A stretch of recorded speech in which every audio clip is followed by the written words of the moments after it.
अध्याय 243 ओलिवर लेकिन कुछ अलग है। क्या हमें राक्षसों पर आक्रमण करना चाहिए? कुछ असंभव नहीं, हमें बिना दया के पकड़ लिया जाएगा। फिर शायद हथियार चुरा लें और गार्डों को मार डालें। उसकी आंखें सिकुड़ गईं, जैसा कि उसने कल्पना की थी। उनमें एक भयंकर चमक चमक रही थी, स्वतंत्रता के लिए एक हताश, क्रूर लड़ाई, चाहे कोई भी कीमत चुकानी पड़े। उसने पहले ही मन बना लिया था कि जीवित रहने के लिए उन्हें अपने दुश्मनों के प्रति क्रूर होना होगा। लेकिन समस्या ये थी कि वे विशेष रूप से प्रशिक्षित गार्डों के साथ प्रतिस्पर्धा नहीं कर सकते थे, और इस बात की कोई गारंटी नहीं थी कि अन्य राक्षस खड़े होकर देखते रहेंगे।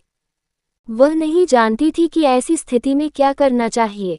उसका दिमाग दौड़ने लगा, लेकिन हर योजना एक मृतंत की तरह लग रही थी, एक और जाल बंद होने का इंतजार कर रहा था। उनमें से 6 बचे थे, लेकिन वे जा भी कहाँ सकते थे। लगभग हर कोने में राक्षस थे। वे जहाँ भी जाते उन्हें निगल लिया जाता। क्या सचमुच कोई रास्ता नहीं है? उसने स्थिति पर अफसोस जताते हुए मन ही मन आह भरी। हालांकि उन्हें मौका दिया गया था, फिर भी वे असहाय थे। उसके पैर घायल हो गए थे और वह मुश्किल से खुद को संतुलित कर पा रही थी। राक्षसों पर हमला करना तो दूर की बात थी, उसे ये भी यकीन नहीं था कि वह भाग सकती है या नहीं। यदि अंत में राक्षस वापस आए और उसे और दूसरों को पकड़ लिया, तो यह वास्तव में एक अवसर की सबसे बड़ी बर्बादी होगी। शायद वे मुझे भूखा मार देंगे। वह सोच रही थी कि वापस ले जाने के बाद किस तरह का इलाज उसका इंतजार कर रहा होगा। इस विचार से उसके मुंह में कड़वा स्वाद आ गया और उसने अपनी मुट्ठियां भींच लीं। नाखून उसकी हथेलियों में चुभने लगे, जैसे कि दर्द उसका ध्यान केंद्रित रख सकता है। अगर ऐसा ही होने वाला था, तो उन्होंने हमें यहाँ छोड़ने की जहमत क्यों उठाई? क्या उन्हें पहले से ही पता था कि हम खुद ही वापस चले जाएंगे? क्या ये हमारी आत्माओं को पूरी तरह से कुचलने की उनकी कोशिश थी? उसने नीचे जमीन की ओर देखा। उसकी आंखों में किसी कारण से गर्माहट महसूस हो रही थी। उसकी दृष्टि धुंधली हो गई। उसकी पलकों पर कोई गर्म चीज चुभने से किनारे नरम हो गए। उसने जल्दी से अपना चेहरा पोंछा, उसके गाल पर गंदगी लगा दी। तभी अचानक एक आवाज आई, केवल तुम 6 ही बचे हो। कितनी शर्म की बात है।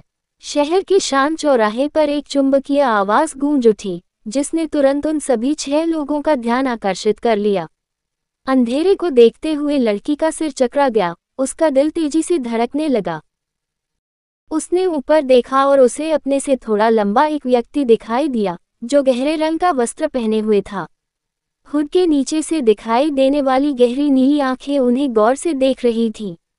इतनी परेशानी झेलने के बाद भी आप में से केवल 6 लोगों में ही साहस था। कितना लंगड़ा है। लड़की की सांसें अटक गईं, उसकी छाती कस गई। ठंडी और गणनात्मक, वे आंखें सीधे उसे भेदती हुई लग रही थीं। उसकी आंखें चौड़ी हो गईं और उसने झट से पूछा, क्या तुम वही हो जिसने ऐसा किया? आदमी ने अपनी नज़र उसकी ओर घुमाई, और जब उसने उन ठंडी नीली आंखों में देखा तो उसे अपने अंदर एक ठंडक महसूस हुई।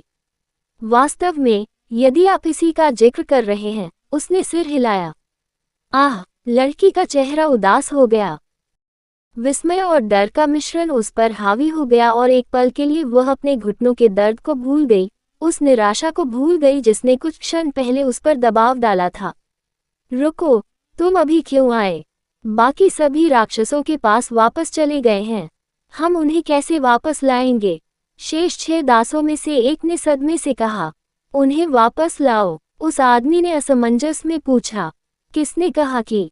उन्होंने गहरी हंसी के साथ कहा, मैं उनके लिए जिम्मेदार नहीं हूं। अगर वे वापस जाना चुनते हैं, तो यह उनका निर्णय है। मेरे लिए वे बेकार सामान है, जितना कम उतना बेहतर।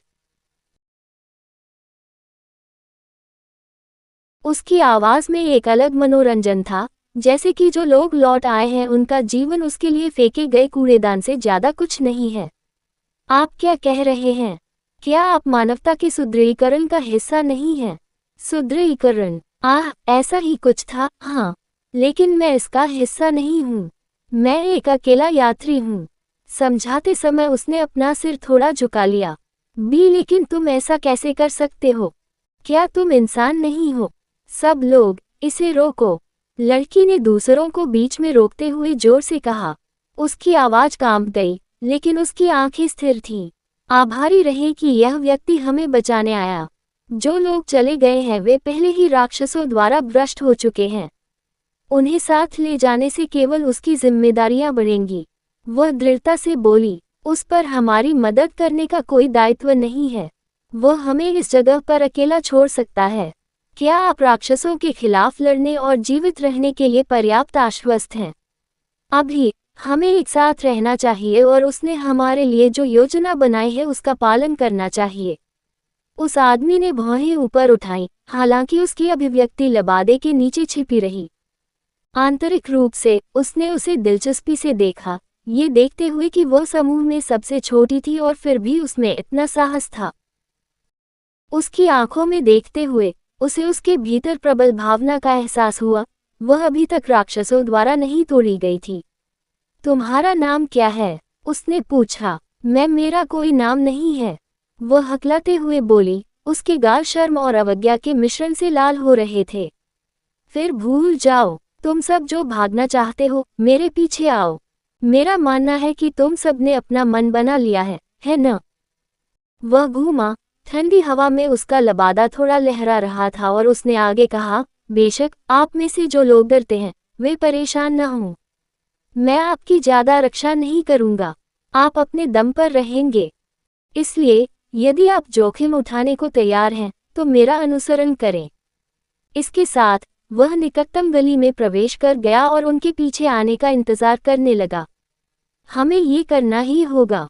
दोनों मामलों में यह समान है। अगर हम लौट भी आए तो इसकी कोई गारंटी नहीं है कि हम मारे नहीं जाएंगे या हमारा इलाज बेहतर हो जाएगा। बचने का ये पहला और आखिरी मौका है, भले ही इसकी कीमत चुकानी पड़े। हमें अब अपनी जान जोखिम में डालनी चाहिए।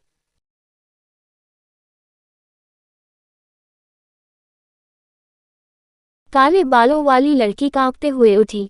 उसके घुटने कांप रहे थे, लेकिन उसकी आंखें दृढ़ संकल्प से भर गईं। जैसे जैसे वह हिलती गई, उसके पैरों में दर्द होने लगा, लेकिन उसने अपने दांत भींच लिए और इसे नजरअंदाज करने को तैयार हो गई।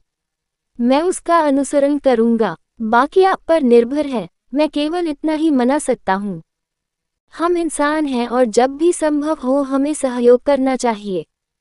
उसकी बातों से यह स्पष्ट था कि वह अपनी जाति और रिश्तेदारों को बहुत महत्व देती थी। वह अपनी साझी इंसानियत की खातिर उन्हें समझा रही थी। वह जानती थी कि वह अपने परिजनों को अब और कष्ट नहीं सहने दे सकती। इसके साथ ही वह लंगड़ाते हुए खुद को उस ओर घसीटने लगी जहां वह आदमी इंतजार कर रहा था। हर कदम पर उसे पीड़ा हो रही थी, उसके घुटने जल रहे थे, लेकिन उसने धीमे होने से इनकार कर दिया। जल्द ही एक और व्यक्ति उसके पीछे आया, फिर एक और फिर दो और। कहानी खत्म। अलविदा।